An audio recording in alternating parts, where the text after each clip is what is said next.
In this eighth and concluding part of the series, I discuss how a narcissistic culture hampers philosophical transcendence which is inherent in ethics, which means that a narcissistic culture is fundamentally unethical or deprived of an ethical dimension in the first place. Assuming an overarching view that transcendence is the general feature of any kind of critical thought on the immediate reality of life experience, the removal or hampering of transcendence from one's or a society's perspective on life might be construed as a source of existential pathology. A particular and related aspect of transcendence that is made impossible by the prevailing narcissistic culture that philosophical psychotherapy takes on as a source of individual and collective pathology is the ability to exercise reading and writing, not just as instrumental to obtaining practically useful knowledge, but also as worthwhile because they lead to the attainment of intrinsically valuable states of mind.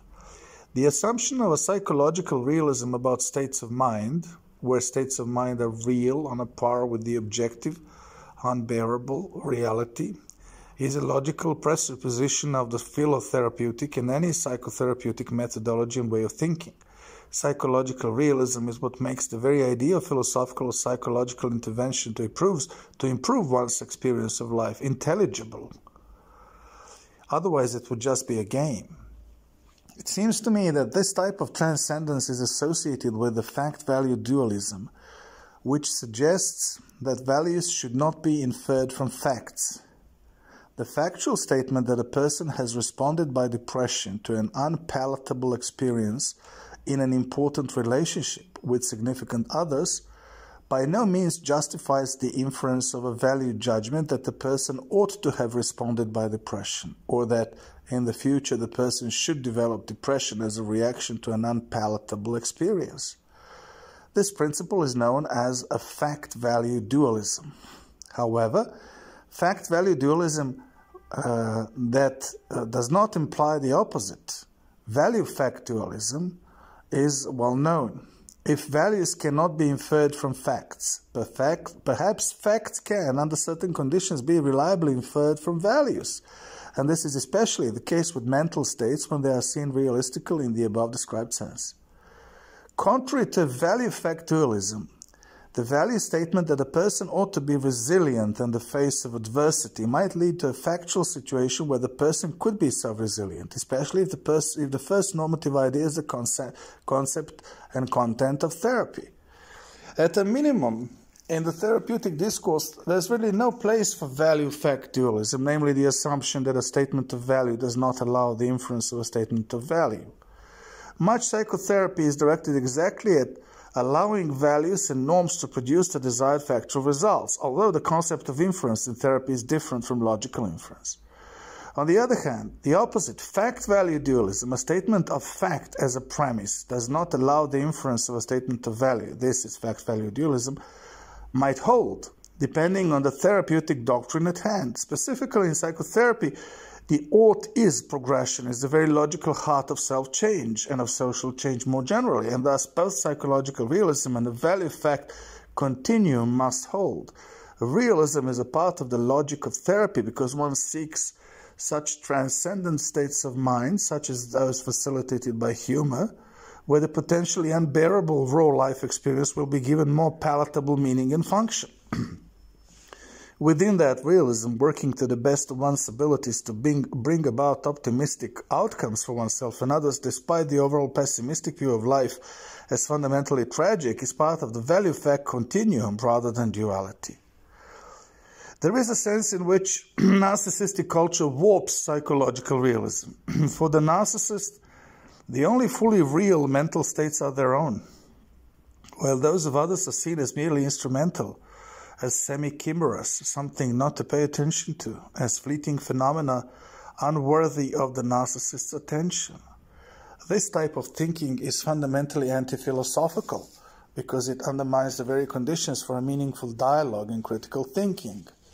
The inability to step outside one's deliberately set cognitive boundaries and transcend one's situational cognition and emotions as an attribute of the healthy, philosophically capable human psyche in narcissistic cultures goes hand in hand with the ontological denial of the full reality and relevance of the mental states of others. There's no more deeply anti-philosophical culture and social practice than that, along with at least a tacit psychological anti-realism that goes along with narcissistic cultures. Philosophical psychotherapy addresses both these issues on the level of values. While one could argue that the narcissist recognizes the reality of the mental states of others but simply does not care, and indeed this is part of the phenomenology of narcissism, I am not so sure that recognition of the reality of objects or psychological processes is merely a cognitive act. Do I really recognize your dignity if I treat you with contempt? Perhaps one could argue that I do, however I do not care and I deliberately denigrate your dignity. To me this seems highly improbable. We are always governed by values. Our very identity is predicated upon a conception of virtue that we more or less share with our society or our relevant group, even if it's a deviant group. And it is psychologically very different to recognize a value that one can easily relate to, and at the same time completely heinously threaten that value in others, without at the same time at least partially denying the reality of their humanity and their human suffering as a result of our actions. After all, that is why dehumanization, treating another human being as an object while abstracting their specific human qualities and sensibilities, is considered a psychological part of most crimes. I will refrain here from using the standard and hugely overexploited example of the Nazis. Consider murders and kidnappings where the same mechanism is at play. For example, there's a difference between terrorist kidnappings for political reasons, such as those happening in Latin America, where left-wing guerrillas often abduct Western executive journalists or tourists and hold them prisoner in remote jungle locations until they can extract ransom that they will use to procure weapons and advance their political or military goals. These are situations where the primary attention of the kidnappers is not focused on the victim, but on the larger political goals, and that is why there's probably less dehumanization of the actual abductees. As a result, a so-called Helsinki syndrome ensues, where more often than not the victims, the abducted persons, once they are released after spending months with their captors, tend to defend their captors and justify their actions by reference to their inability to articulate their political agenda institutionally. This identification with the aggressor is predicated upon the actual human contact with the aggressor, who does not fully dehumanize the victim. The captors do not mistreat the prisoners because they have nothing personally against the prisoners and expect them to be released. Their goal is to extract a ransom, not to hurt the abductees, though occasionally they do hurt or kill them when things go very wrong.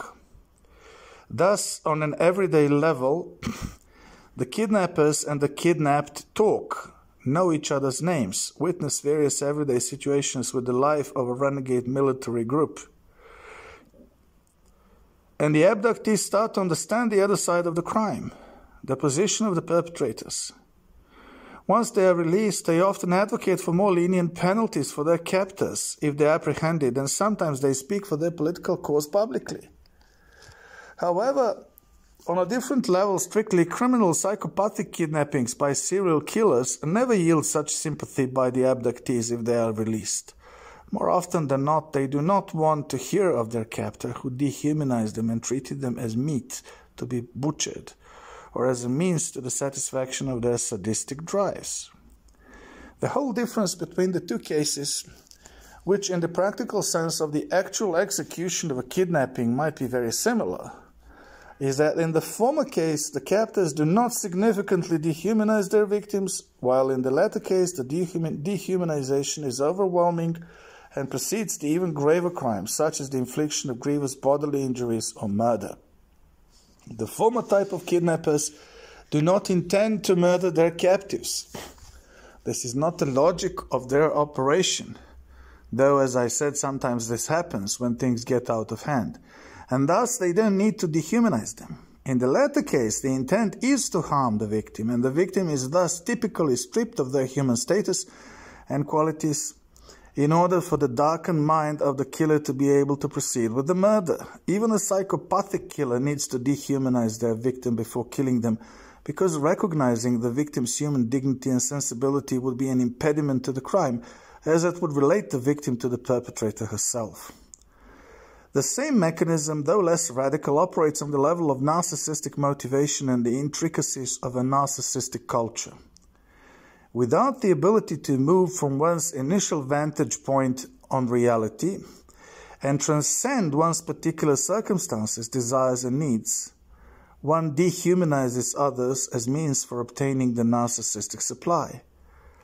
This cognitive rigidity of a narcissistic culture applies equally to institutions. Some governments, ministries, agencies, and even companies are so narcissistically fixated in their epistemic positions on reality that they rigidly require the citizens or the employers, in the case of companies, to conform to rules and strategies that do not really relate to the identity of most of those coerced into submission. Such is the onset of institutional or corporate tyranny.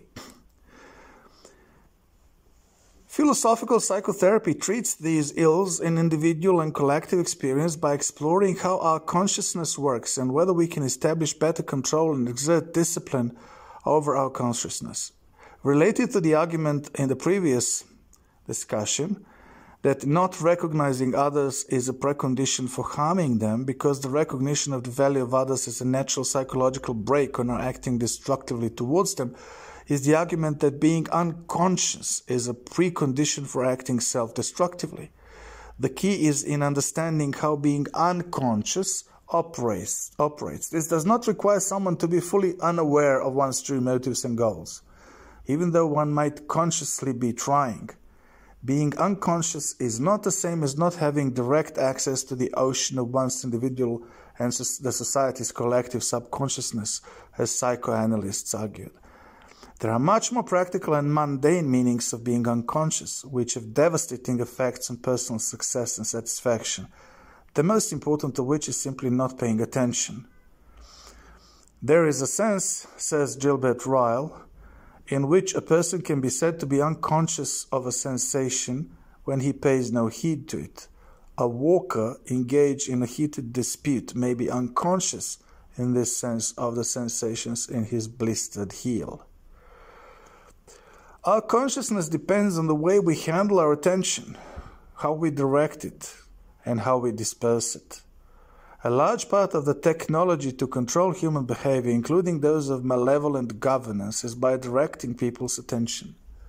The role of attention in attaining personal success and satisfaction can hardly be overemphasized. All of the philotherapeutic and philosophical psychotherapeutic techniques, and here I really subsume all of psychotherapy under philosophical psychotherapy as a generic overarching philosophical home for all schools of psychotherapy, in fact trade in attention. They work along specific theoretical and methodological roads together and master attention. Part of the problem is that we are not masters in our own house in most of our life situations. And when we feel that we lose control of even the basic tenets of our life, our bodies, our important relationships, our jobs, and our life and limb, we also tend to lose control of our attention, despite the fact that attention is the only tool left when all else is taken from us that might help us get back in the driver's seat of our life. Generally, people show up for psychotherapy when they are thrown out of their driver's seat in life. And again, very crudely speaking, it is the task of psychotherapy to help them master their attention, to basically command their life, command their consciousness with regard to their life, so that they can get back behind the steering wheel. The metaphor does not purport to suggest that even when we are behind the so-called steering wheel, we have full control, but rather than we have a semblance of a sense of control that allows us to project a will on our life. The will does not usually become manifested in the way we would like it to be, namely ideally, but it helps us maintain our energy and motivation and to experience positive emotions while trying to grapple with the forces that truly have control. The nature of a culture that determines our values and thus indirectly our motives for any kind of participation in the social structure. namely the network of social relationships we are immersed in, is thus as much the subject of psychotherapy within the context of working with each individual person as is the exploration and interpretation of individual experience. In each case, it is the transcendence of the immediate, the raw experience, or of the unbearable real in Lacan's terms, that characterizes all of the specifically philosophical aspects of any psychotherapy, any intervention, any methodology or perspective, as much as it characterizes the very concept of normalcy and psychological well-being as elements of a philosophically good life.